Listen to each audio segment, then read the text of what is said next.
Assalamualaikum warahmatullahi wabarakatuh. Waalaikumsalam warahmatullahi wabarakatuh. Waalaikumsalam warahmatullahi wabarakatuh. Untuk hari ini kita akan sedikit membahas tentang materi ujian akhir kita. Mungkin saya tampilkan dulu hasil diskusi dengan kelas yang lainnya. Untuk materi setelah UTS ini kita pada dasarnya ada 5 bab yang kita jabarkan dalam 7 pertemuan. Yang pertama itu adalah wawasan Nusantara, implementasi wawasan Nusantara, kemudian geostrategi, ini ada 2 kali pertemuan, kemudian integrasi nasional, dan politik dan strategi nasional, ini ada 2 pertemuan. Kemudian karena kita akan soal ujiannya itu adalah pilihan ganda, maka dari 5 bab tadi akan kita breakdown menjadi beberapa butir soal. Untuk wawasan Nusantara nanti ada 7 soal, implementasi wawasan Nusantara ada 5, geostrategi karena ada 2 pertemuan kita jadikan 15 soal, integrasi nasional 8, Polstranas juga begitu karena 2 pertemuan kita jadikan 15 soal, jadi total ada sebanyak 50 soal. Kemudian karena angkatan 2020 dan 2021 itu harus ujiannya di kelas, yaitu sifatnya offline, bukan offline apa sebenarnya wajib luring gitu kan, di kelas gitu, maka kita tetap mau mengadakan ujian kita itu secara online. Jadi nanti teman-teman datang di kelas, ada absen, kemudian tetapi tidak dibagikan lembar soal ataupun lembar jawaban. Nanti teman-teman mengerjakannya itu langsung di laptop atau di HP masing-masing. Seperti kalau teman-teman dulu ikut UTBK di kelas, kemudian nanti mengerjakannya bareng-bareng. Ya karena kita sifatnya adalah online, artinya membuka HP atau membuka laptop, ini silahkan nanti teman-teman browsing aja nggak apa-apa. Jadi kalau misalkan waktunya cukup, berarti teman-teman bisa browsing atau googling dari internet. Tetapi kayaknya sih waktunya kita batasi, artinya tidak begitu berlama-lama kita browsing gitu. Jadi nanti tetap saja di kelas, kemudian ujian kita itu sama-sama online. Nah kemudian karena ini di ruang gedung B itu akses wifi-nya kurang, saya mohon untuk kalau misalkan pakai HP, pastikan bahwa paket datanya mencukupi untuk ujian kita. Kemudian untuk yang pakai laptop, berarti usahakan bahwa baterai tidak ngedrop, kemudian nanti tethering dengan menggunakan HP untuk koneksi internetnya gitu. Itu untuk teknis ujian akhir kita. Silahkan kalau ada pertanyaan.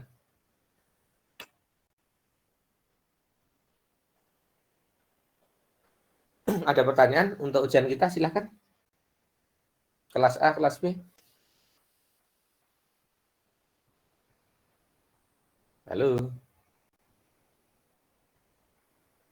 Halo. Dengar suara saya? Pak. Ada pertanyaan, Mbak? Belum ada, Pak. Oke. Berarti nggak ada ya. Kalau nggak ada, untuk masalah ujian saya kira sudah jelas. Kemudian untuk yang pertemuan kita ke-14, ini materi tidak saya tuliskan dalam PowerPoint maupun dalam teks. Materi saya kutip dari buku Ajar UT, kemudian saya kopikan di sini semua, di LDRU. Ada beberapa subbab yang kemarin sudah kita bahas sebenarnya di pertemuan ke-13, seperti tujuan nasional, yang merupakan capaian dari cita-cita kita. Ada 3 hal yang penting, yaitu dalam pembukaan Undang-Undang Dasar 45, tujuan bangsa Indonesia itu melindungi seluruh bangsa Indonesia dan seluruh tumpah darah Indonesia. Ini ada kata melindungi, berarti kalau kita lihat dari aspeknya adalah aspek keamanan. Kemudian yang kedua, memajukan kesejahteraan umum dan mencerdaskan kehidupan bangsa. Ini masuknya adalah tentang kemakmuran atau kesejahteraan masyarakat. Kemudian tujuan utama yang ketiga adalah ikut serta melaksanakan ketertiban dunia yang berdasarkan kepada kemerdekaan, perdamaian abadi, dan keadilan sosial. Ada kata ketertiban dunia berarti menyinggung masalah lingkungan, artinya negara di sekitar kita. Kemudian tadi ada kata keadilan sosial, berarti mengutamakan dari tujuan kesejahteraan. Kemudian ada kemerdekaan dan perdamaian abadi, itu dari sisi keamanan. Tujuan dari yang tadi kita sebutkan di atas, yang 3 poin tadi, itu merupakan suatu bentuk politik kita. Tujuan yang ketiga mengatakan adanya ketertiban dunia yang berdasarkan perdamaian abadi. Nah, konsep ini yang diaju Indonesia dengan menggunakan politik luar negerinya adalah bebas dan aktif. Artinya kita tidak bisa ngeblok kepada salah satu blok yang ada di dunia, baik itu blok sosialis maupun blok kapitalis. Gitu. Itu kalau kita lihat dari konsep tujuan nasionalnya. Kemudian penetapan politik dan strategi nasional itu sebenarnya sudah dimulai tahun 1973 pada saat Presiden Soeharto mencanangkan yang namanya Pelita 1, yaitu pembangunan 5 tahun untuk yang periode pertama. Dalam pelaksanaan Pelita 1 tadi, pada saat itu Presiden dipilih oleh MPR, sehingga Presiden dikatakan sebagai mandataris MPR, sehingga semua kebijakan dari MPR itu harus dijalankan oleh Presiden. Salah satu ketetapan dari MPR untuk melaksanakan tugas-tugas pemerintahan dijabarkan dalam suatu ketetapan MPR dengan nama garis-garis besar haluan negara atau biasa disingkat dengan nama GBHN.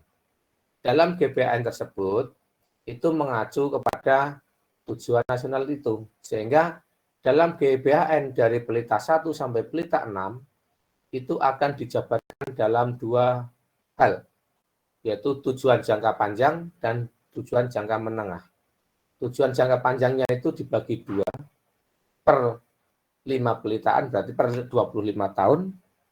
Nanti dari Pelita 1 sampai Pelita 5, kemudian Pelita 6 itu diharapkan sudah tinggal landas. Tetapi karena krisis ekonomi yang menyebabkan terjadinya gejolak politik tahun 97, 98, Soeharto akhirnya lengser dari kursi kepresidenan. Apa itu GBHN? Pada saat pertama kali GBHN itu dituliskan dalam suatu ketetapan MPR, ada beberapa hal yang dituliskan dalam hal ketetapan tadi. Yang pertama itu adalah pengertian tentang garis-garis besar haluan negara itu sendiri, tujuan, kemudian landasan pokoknya apa.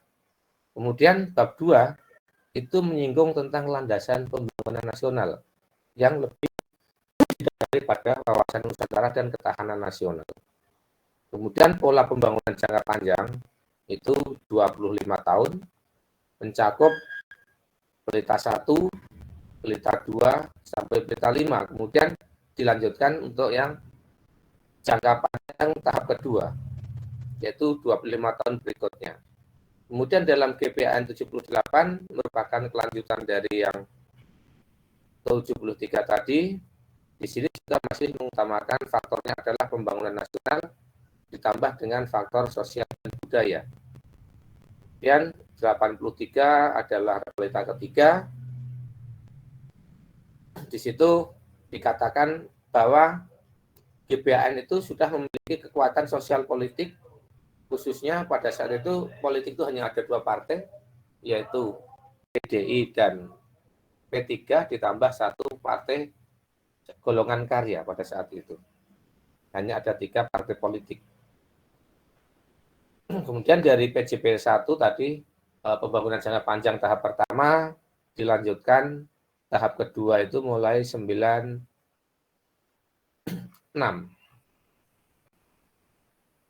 Jangka panjang tahap kedua dirumuskan agar dapat diketahui penyelenggaraan kebangsaan nasional tadi, pembangunan nasional tadi ke arah jalur yang benar. Nah, ini dimulai dari GBHN 1993. Itu sudah dituliskan dalam bentuk uraian yang sangat detail. Sasaran umum dari pembangunan jangka panjang yang kedua, itu mulai 93, itu tujuannya agar dalam 25 tahun yang kedua itu, kita sudah menitik beratkan kepada tidak hanya pada agraris, tetapi sudah ke industri. Tetapi karena tadi campur tangan asing, kemudian karena krisis ekonomi, akhirnya semua yang dilakukan selama 25 tahun itu seolah-olah berantakan, tidak ada maknanya. Ini sudah disebutkan juga bahwa titik berat pembangunan jangka panjang yang kedua itu masih dalam bidang ekonomi yang dikejar.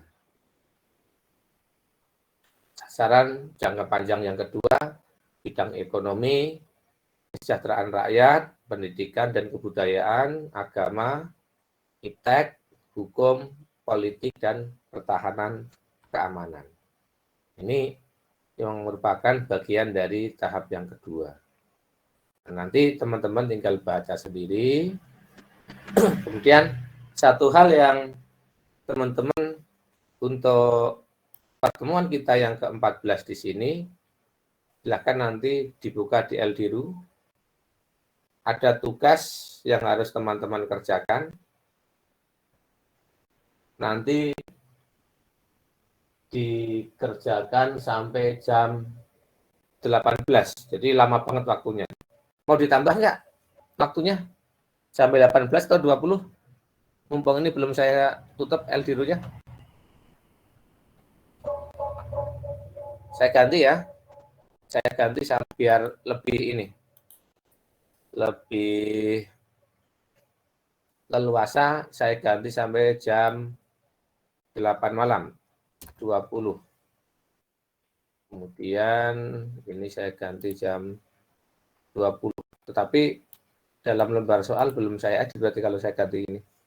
Oke, nguploadnya sudah saya perpanjang sampai jam 8 malam.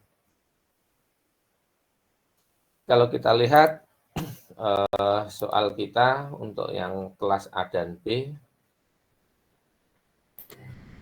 ini tadi karena kita ganti jam menguploadnya, ini tadi sudah kita ganti menjadi jam 20. Nanti teman-teman tinggal menyesuaikan saja.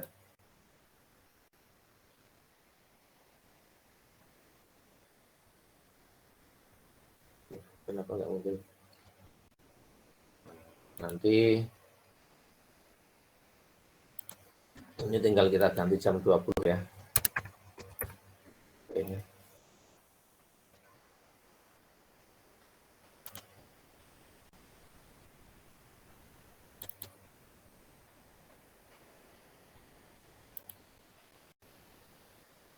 Ada 5 soal yang teman-teman kerjakan nanti. Yang pertama itu kita disuruh untuk menuliskan bagaimana upaya untuk membangun integrasi nasional. Yang kedua, memanai laut yang ada di antara pulau. Itu kalau menurut konsep wawasan Nusantara itu kedudukannya seperti apa. Kemudian sedikit ceritakan tentang konsep ketahanan nasional yang meliputi 7 aspek. Astaga, tadi. 8 aspek ya. Kemudian soal keempat dan kelima masih hubungannya dengan yang ketiga tadi. Kalau tadi adalah deskripsi atau cerita singkat tentang ketahanan nasional yang meliputi Astaga Gatra. Kemudian yang 4 adalah munculnya masalah. Kira-kira bagaimana tentang Astaga Gatra tadi? Kemudian yang kelima yaitu perkembangan pemerintahan di Indonesia dari fase kepemimpinan Orde Lama, Orde Baru sampai masa reformasi sekarang ini. Bagaimana politik dan strateginya untuk masing-masing era kepemimpinan tadi gitu. Jika ada perbedaan, perbedaannya di mana? Jika ada persamaan, persamaannya di mana? Semua ini dari 5 soal tadi, teman-teman bisa browsing saja di internet. Banyak sekali versi jawabannya.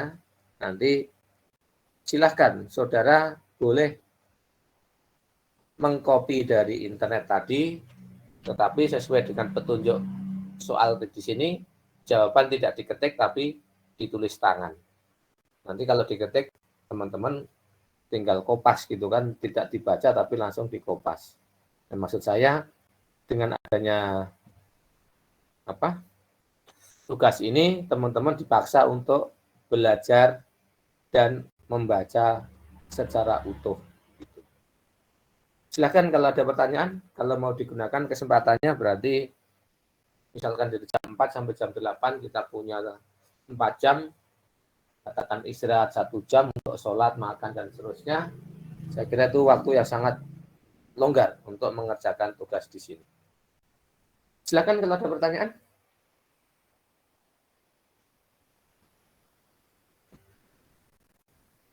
Kalau nggak ada pertanyaan, berarti untuk kuliah kita kewarganegaraan sampai di sini, insya Allah kita akan ketemu lagi dalam mata kuliah yang berbeda.